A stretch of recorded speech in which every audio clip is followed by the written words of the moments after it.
Keegan in the back. Hey, Ross. Keegan Matheson, MLB.com. When you compare today to the same time last year, stylistically, with all of the changes your team has gone through, why do you feel this team is better set up for postseason or better suited for postseason ball? Well, experiences are the first thing that comes to mind, and you can feel it in our clubhouse. You can feel, back to the pandemic year when our first year into the playoffs with this group. You can just feel a little bit different level of confidence, and then the different skill sets that are brought into the fold. We are hopeful. It's hard to pinpoint exactly what makes a great playoff team or a championship caliber team and one that performs well all the way to the World Series, but we feel like the pitching additions, the defensive shifts, our base running has all improved to a level that should help us. Go to Shai. Shai David from Sportsnet. Ross, now that you're here, it feels like a lot of the changes that you made over the offseason were in part a result of how the last season ended against Seattle and kind of some of the issues that you might have identified then. I'm just wondering, as you've kind of made these changes to improve defense and tighten up run prevention and diversify the offense, what were the specific reasons as you kind of did your postmortem on last year that sort of led you to go down this path? It's really just always trying to get better, and we saw an opportunity to improve our defense. Wasn't really a reaction as much as it was how can we improve our team, and that was an area on the run prevention side. Didn't want to subtract, if possible, from what the run production side was. Felt like we've put together a really good run scoring team. I know that has ebbed and flowed this year, but still feel really good about our chances to score runs. As it turned out, as you mentioned, the run production has decreased, but it's been counterbalanced by the reduction in runs allowed.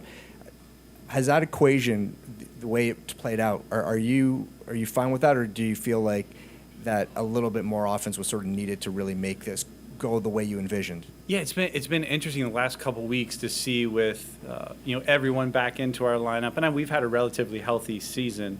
We've obviously faced some of the best pitching in the game, and being in the AL East consistently, just being in the American League. We all feel very good about our chances to score runs.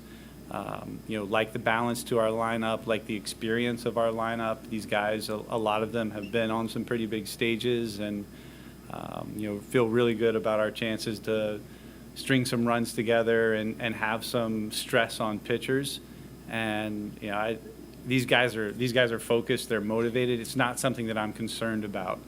Obviously results are what matter, but it's not something that I'm going home worried about, or that we're actually. We obviously are always talking about, are there ways that we can adjust to help better support, put guys or put players in better positions to be more successful. But we feel really good about this group and their ability to play the whole game. Go to Scott in the back here.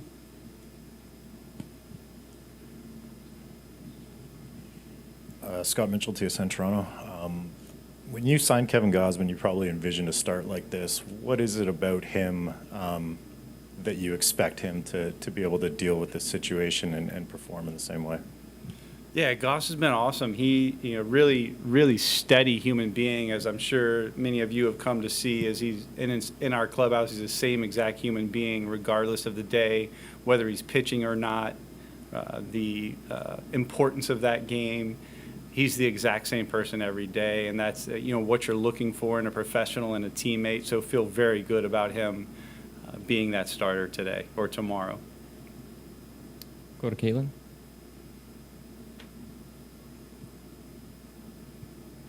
Hey Ross, Caitlin McGrath, The Athletic. Just wondering on defense specifically, what do you like or about the defense coming into this series for your team?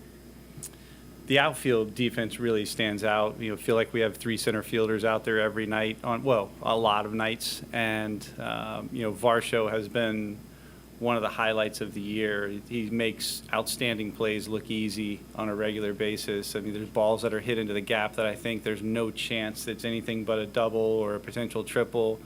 and he's almost getting a glove on it or catching it. So obviously KK is really established, and George has been incredible in right field for us. And then if Cavan's out there, if Witt's out there, even Davis Schneider, we feel like we can, do a decent job out there. And then obviously Matt Chapman speaks for himself. Historically, Bo's been incredible this year.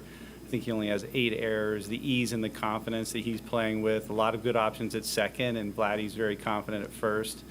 One of the highlights of the year, certainly the second half for me, has been Kirky. I mean, Alejandro has been, we've asked a lot of him, his game prep, what he's doing to get ready for being an everyday starting catcher on a major league team, championship caliber team, has been impressive. And the way he's held up, controlled the running game, his hands and his ability to keep the ball in front of him is as good as I've seen for a long time. So he's been a huge highlight, somewhat heralded, and then now he's really come into the offensive player. It looks like he is the offensive player right now he's been for his career.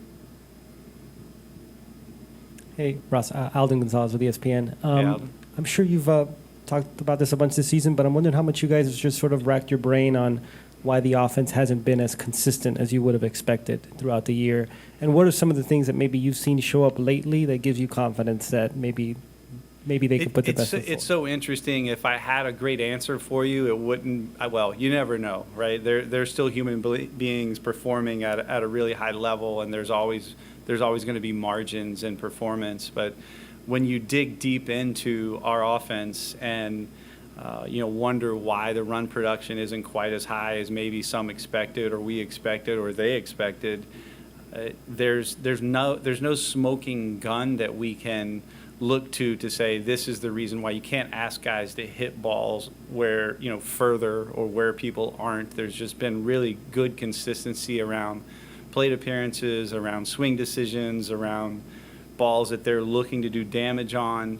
And for whatever reason, it just hasn't turned into as many runs. Early in the year, it was runners in scoring position. Then we had a little bit of lull in power. And over the last couple weeks, it looks like the offense that we thought we would see in spring training. So hopefully that turns out to be the case in spring, during in this series, and hopefully beyond that for the Toronto Blue Jays. We'll go to Greg.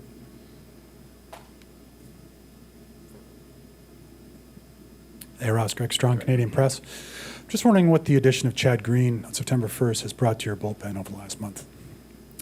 Yeah, it's such an interesting, to talk about. We've had a lot of questions about our bullpen and, what have been the attributes that have been the most helpful and how have we improved it. And really it comes down to me, and it's almost there's no secret, but the consistency and the professionalism and the routines of these individuals is typically what breeds success and consistency. And Chad is a very consistent professional. He is incredibly driven. He's been in incredible moments and handles pressure exceptionally well.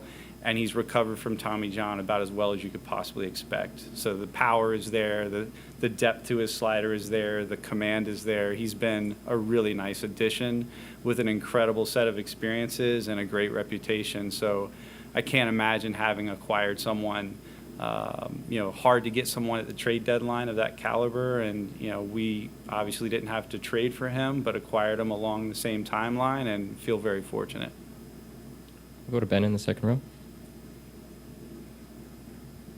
Ross, Ben Nicholson-Smith with Sportsnet. When you talk about the optimism for the offense that you have, is that more home runs? Is that more the possibility of stringing together a bunch of hits, or all of the above?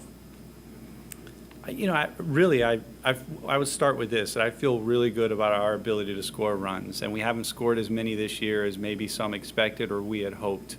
I feel like we have a great chance to do so, and I wouldn't answer A or B on your question, if it is more or both or C, I suppose. Really, I think you can look at isolated power, you can look at balls going over the fence and see that that's a lower number for some of these individuals. But when you look at the strikeouts, the walks, the contact quality, as you and I have talked about in the past, it's really, really good and usually indicative of getting guys on base, and then the more that we're getting them on base, maybe there's some lineup construction things that we missed on. Nothing that we can point to or see, but again, feel really good about the last couple weeks and feel good about where we're headed.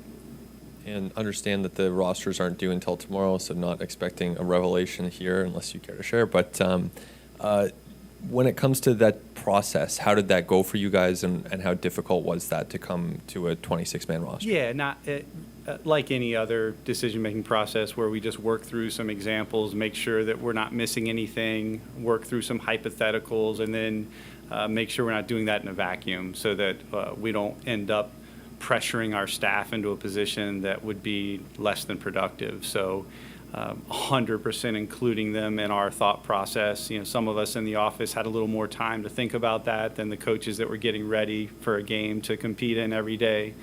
So just presenting our thoughts on the different scenarios that could present and why we have several different alternatives to consider, but not an incredibly difficult process to work through. I think we'll lean towards the 14 position players and 12 pitchers, but need to communicate with our players before I offer more than that. Go ahead, Joe. Hi, Ross. Joe Kim from MK Sports. It's a question about another player came back from Tommy John surgery. Hyun-Jin Ryu, this year is his last year, his 4-year contract. How could you describe his time at the Blue Jays? Is there still something to contribute to this month from him? Yeah, he's been awesome. He's and exactly what we needed at the end of the season. Similar to Kevin Gausman, incredible in the clubhouse, incredible consistency. I have been doing this for almost 30 years, and I've watched players go through rehabs, watched players have setbacks and second-time Tommy Johns, and he and Chad Green going through that Tommy John recovery together in Dunedin was one of the most impressive things I've seen in my career. Just how hardworking and committed they were. It gave us so much confidence that we were going to see the benefits of that as an organization and for them individually at the end of the year, because they didn't miss a minute. It wasn't missing a day. They didn't miss a minute of their routines over the course of the year. You can see the shape that Hyun-Jin Ryu is in, and he has benefited from it greatly, as have we. Go ahead, Shai. Ross, as he's been up the past couple of weeks, what were you guys hoping to see in Cam Eden to help you make the decision of whether you could pinch run him in a postseason spot and he'd be ready and capable for that? I think more, the exposure and him seeing the Major League Baseball environment more than us seeing him. So he is a very good fit for a Major League team to do what you described, and he is certainly someone with a lot of consideration for that role. And I think he will have definitely benefited from that time and, from the opportunity to try to steal a base yesterday, or was it the day before? But looked really comfortable as a base runner, looked really comfortable as a defender, almost got a home run yesterday as well and got his first Major League hit. But he's handled himself well. And just on Trevor Richards, it's been a bit of a rough month for him and coming back since he's basically come back from the IL. I'm just wondering, do you guys see anything tied to perhaps the previous IL stint that's connected to the dip in performance, and how do you reflect on sort of that dip in performance carrying him into the postseason? No, he looks great to me. I mean, the strikeout ability is a true weapon, right-handed, left-handed. He's been massive for us this year, and a very strong bullpen and a good pitching staff. He's been a huge part of that. So I don't see anything different. If he's locating his fastball, he's an incredible weapon. We'll go to Caitlin. Just one more for me. Just John Schneider's first full year as a manager. What was your impressions on how he led the club, and just what were some of the qualities that he brought that you feel got your team here? Yeah, we always talk about the palpable confidence and that turns into positivity for him. I think you can't fake that. You can't fake positivity. Players will see through it. It's his his positivity comes from such a good place, and the thing that doesn't surprise me at all, but has just certainly stood out is his ability to not give in for 1 minute on his routine, on his preparation. He's tireless in his preparation, and it's a lot. I mean, there's a lot that goes into before the 15 to 20 minutes that he's spending with the press and the fans, and the 5 to 10 minutes after a game that he's spending with the media and the fans. There's so much goes into the day. Obviously, a lot of attention goes to the in-game decision-making and some of the decisions on just lineup construction, pitcher and bullpen usage, but his preparation is as good as any.